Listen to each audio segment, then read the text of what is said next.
So, welcome to podcast number 116. I'm Kathy Rhodes, and I'm really excited to think differently with you today about event-generated anxiety. Event-generated anxiety. You know, there's chronic anxiety, and then there's temporary anxiety. And that's what I consider event-generated anxiety to be, is a temporary anxiety. So today let's talk about that temporary anxiety, how it happens, especially this time of year. This time of year definitely creates anxiety because of just naturally the extra tasks on our list, the extra events that we're going to, the extra things we want to do, the extra things we might feel we have to do. There's just numerous upcoming things happening here. So it's very common, very normal that we might experience a little bit of anxiety. For me, between now, what is it, December 15th, or it's not December, I'm sorry, it's November 15th. So between now and Christmas, we got a little bit of things happening. We're hosting a dinner with some friends, actually this week, this Thursday. We're also hosting Thanksgiving. We have a wedding the Saturday after Thanksgiving. Our son is getting married to his wonderful fiancée, Brittany. I'm very excited. Then our daughter is graduating college. I'm taking a 2-week international trip over to Papua New Guinea. By the way, I just want to share real quick. I'm very excited because all of you have always helped me reach these goals that I have. But I'm taking a service trip over to Papua New Guinea and Australia, and we're teaching people. It's a transformational trip with the Maxwell team.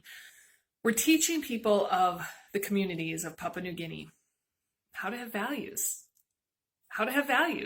just how to think about life and what to focus on. In 5 years, they're voting for a new president, and their goal here, this tribal foundation, their goal is to have 800,000 tables. That's what we're hosting, are these tables of groups of people to teach people about values so that they vote wisely when they choose a president. They truly choose a president that's serving the best for the community and not the best for their back pocket. Interesting concept. I'm so excited. I'm so excited, obviously, to go to that part of the world, but also to truly serve and share with people different ways to think, because that's what this is about. Thinking differently for our success.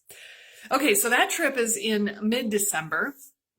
Then also, my son's having a birthday, and we're hosting Christmas. So that's within like the next 45 days. There's stuff happening. Oh, besides the fact that I'm shopping, my goal is to have all of my Christmas shopping done by Thanksgiving. And there's baking, and there's wrapping, and there's delivering. I mean, that's just the normal extra things that we add to our list here this time of year. But it's all good. It's all good. It's all very exciting. I would have to say no to things if truly it wasn't exciting. So I'm very excited, but there are some of these anxious thoughts that are kind of happening in my head because I do want everything to go well. My daughter who's graduating college, she has 34 days left before graduation. And every time I talk to her, I can hear the temporary anxiety happening within her. So I thought that it would be helpful to say, okay, the countdown's on, only 34 more days, right? And the other day she said, Mom, that's not helping. It's actually creating more anxiety because I think about all that I have to do between now and the time I graduate. There's projects to do, there's interviews to do, there's papers to write, there's work as well, there's vacation like Thanksgiving coming home. There's just a lot happening in 34 days. So I realized, okay, that's not how to help her through this temporary anxiety. And I appreciate her sharing that with me because when I really thought about it, I get it. So, what does help us during this temporary anxiety time? What is it that we can do, that we can think, that can really help us through temporary anxiety? Well, first of all, what I've learned is never, ever, ever depend on your brain. Because your brain will fail you, especially in these moments when there's just so much happening. Don't depend on your brain. Don't think that your brain is going to remember. So let's make lists. I love lists anyway. Let's make lists. Okay, so you want to hear about my list? First of all, I had to print a blank November calendar. If you're watching on video, I have my blank November calendar. Actually, it's not blank anymore because I have so much work happening this month. I have so many classes that I'm teaching and deadlines that I have that I literally had to see it on a calendar. So I wrote it all out so that I know what's next. I mean, it's not just delivering the training or the coaching or the speaking presentations. It's writing it. It's practicing, right? It's all of that, as well as possibly travel, because I'm doing more in-person events. So I have to get organized and I have to stay focused, and I like seeing it in one spot. Okay, so that's one of my lists. Another list, here it is. Here are four different lists of different menus coming up. So there's Thanksgiving menu, right? I make that list every year. It's actually easy. I saved it in OneNote. Then we have Thursday's dinner. Okay, that's a list. Oh yeah, then I need to make chili because my husband goes deer hunting this weekend, so we need a big batch of chili. And then pre-wedding food. Thankfully, the kids are getting married at her family's hometown and her family's house, and her mom is wonderful. She loves to decorate. She has the eye for it. That's not my thing. So they delegated the pre-wedding food to me. I can do this. So, things like veggies and dips and cheese and sausage and crackers and cookies. Yeah. Okay, so there's my menu list. Well, of course, with a menu list, there's grocery lists. And you can see I've got things scratched off. I've got Sam's Club. I've got Aldi's. This isn't even Thanksgiving food necessarily. I have a lot of it purchased, but not really. And here's Sam's Club, nothing. Okay, grocery list. Boom. Keep that one updated. There's another list. Here's another list that I have. I have a whiteboard in my office where I'm keeping lists like, hey, remind the kids to bring this stuff with them when they come home for Thanksgiving. Or send this stuff back with them when they leave. Or Black Friday, where are some things or stores that I want to go to for some sales? Like I said, I hope my Christmas shopping is done before Thanksgiving, but there's a few little things that I know usually go on sale on Black Friday. Then I also actually have a Cyber Monday, hoping for free shipping. I have a Cyber Monday list. Okay, so we got those lists. Now I also have a packing list. Oh my goodness. I have a spare bedroom, which now that I think about it, I got to clean off the bed because people are going to be sleeping there over Thanksgiving. But the spare bed is what I use to stage my packing when I go on trips. Well, I have a list going. I already have things in the spare bedroom, things that I want to pack because it's summer in Australia. So I need summer clothes. That's easy to start packing, right? And then there's just things like converters and adapters and passports and, all of that stuff. Boom. There's my list on the bed, but I do have a written list as well of other things that I don't want to forget. Then I have Post-its. Post-its are my task list. When I think of things, I write it on a Post-it because it feels so good to cross things off of my list. But with a Post-it, I just crinkle it up and throw it away. It feels so gratifying when I can get things done that are on my Post-its. Okay, so what other lists do I have? You know what? Then there's my Google Calendar. When I have things that are just rare or, never depend on your brain. So I cannot forget certain things. I will put it in my Google Calendar. For example, yesterday I was running into town and I was really thirsty for Panera Bread's green tea. So I ordered it and then I literally put it in my calendar to remind me to go get it. Because when I have so much going on, it's the simple stuff. Even if like something I'm looking forward to, I forget it. I'm not depending on my brain. I'm depending on my systems. I'm depending on my lists. So, okay, there's trick number 1 to keep us going forward. Trick number 2 is to create that one-stop shop. Now, I just told you 1, 2, 3, 4, 5, 6 different list systems that I have, but they are all one-stop shops for me, right? This here is my grocery list. Front and back, it's my grocery list. I only have one. This here is my menu for pre-wedding food. I only have one. Here's my Thanksgiving menu. I only have one. Here's my calendar of all the training that I've got going on. I only have one.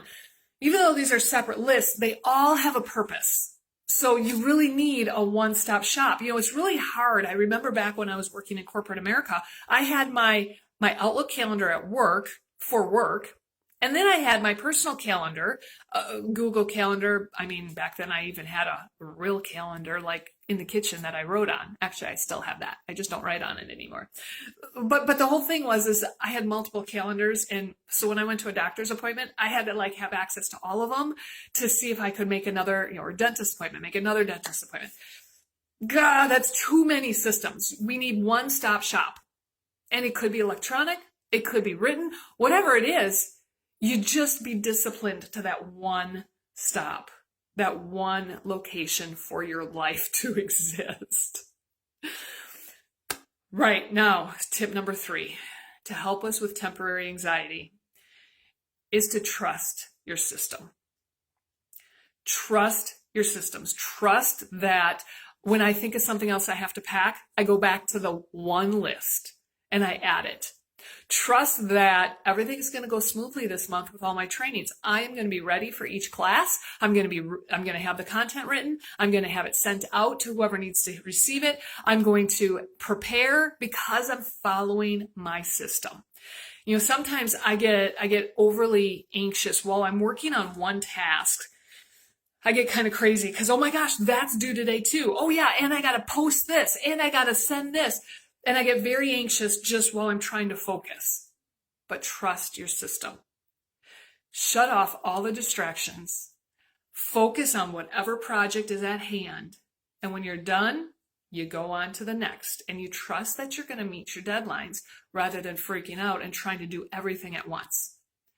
Turning off distractions, by the way, it's email. It's notifications, it's dings and vibrations and doorbells and dogs barking. I mean, I'm in my studio right now.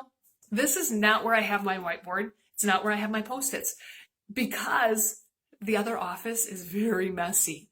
Messy meaning I just have a lot of stuff, a lot of piles, a lot of reminders of everything going on. But when I need to focus, I take one thing with me in here into the studio and I just focus. I trust my system that when I give myself time to focus, I will get it done. I will meet my deadlines. Or schedule the day that I'm going to work on a task. Schedule the day, like Black Friday is a day I'm going to go to certain stores. Cyber Monday is a day I'm going to order certain gifts. I'm not going to worry about it until then. I'm not going to go try to find a better deal. I'm not going to go do research, nothing like that. I'm scheduling a day. I'm trusting my system. Okay, whew, there's a lot happening. It's fun though. It's fun stuff. And if I can keep myself disciplined in my system, focused on the next task at hand, it can happen. Have you ever heard of the concept 80-20, 80% plan, 20% do? The Chinese actually created this eons ago, and they really live this. And the whole idea is if you spend your time, 80% of your time planning, it'll only take you 20% of the time to do it. So if you have 10 hours, spend 8 hours planning and 2 hours doing it. Well, that's the beauty of the list. Spend time planning, spend time brain dumping. It's going to be faster to just go from task to task. When it comes to packing, it'll be easy. I'll follow my list. When it comes to meal prep, it's easy. I don't have to rethink anything. I just go look at my list, check it off when it's done or check it off when it's prepared, and move on to the next. So while I'm talking, by the way, I'm thinking of another list that I need to do. I need to print a December calendar because while I'm gone, I need to write out things for John. Everything from who's a dog sitter and who's coming here when and what. Yeah, whoo. So that he could just follow the list. He's got a lot of things happening while I'm gone too. We need these systems.